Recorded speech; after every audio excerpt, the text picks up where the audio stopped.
Hi, my name is Amanda Nash. This is my first performance for Info 5440, and today I'm going to tell you the story about Kaboom.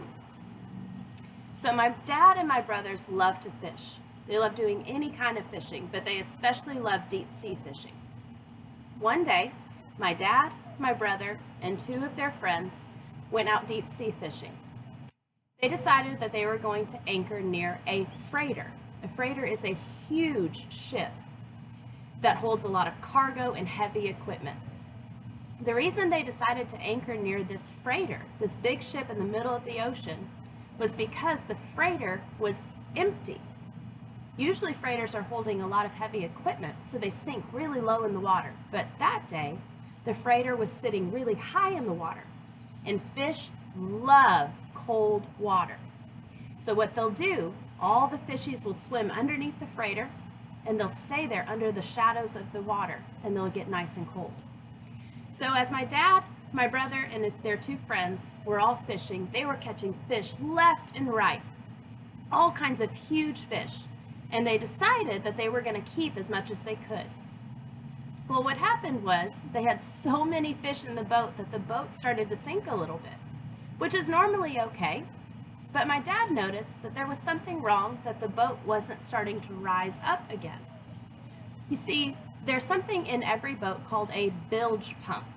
The bilge pump is something about this big, and it sucks all of the water that might have splashed into the boat, and it dumps it into the open water.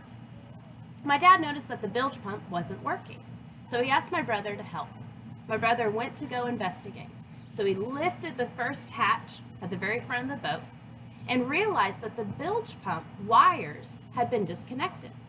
So, thinking about putting them back together, as he did, he twisted them and it ignited a spark. And the spark caught a can of gas sitting next to it on fire. My brother was blown out of the hatch, was caught on fire, was smart enough to jump into the water to put the fire out. Meanwhile, the two other men in the boat, other than my dad, decided to help my brother. So they got on life jackets and they jumped in the water to save him. My dad, knowing that he was about to lose one of his most valuable possessions, did everything he could to save his boat. So he grabbed every fire extinguisher he could, but then finally realized that there were about 40 other gallons of gas sitting in the bottom of the boat that could blow up at any moment. So he decided to jump into the water as well. Because they were next to this giant ship, this huge freighter, one of my brother's friends decided that he was going to swim and go get help. My brother's friend Patrick is a pretty big guy, and so he's pretty strong. What usually happens on a freighter is there's a rope ladder that hangs down the side of it, and it usually hangs right above the water. Well, because the freighter was very empty and very light, it was sitting higher in the water, so the rope ladder was higher out of the water as well.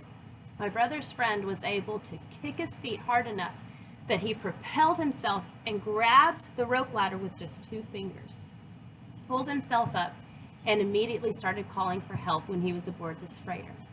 He soon realized that the freighter had nobody that spoke English on it, but the only word that they could understand was kaboom. They were able to call the Coast Guard, and they were able to get some help for my brother because he was very badly burned.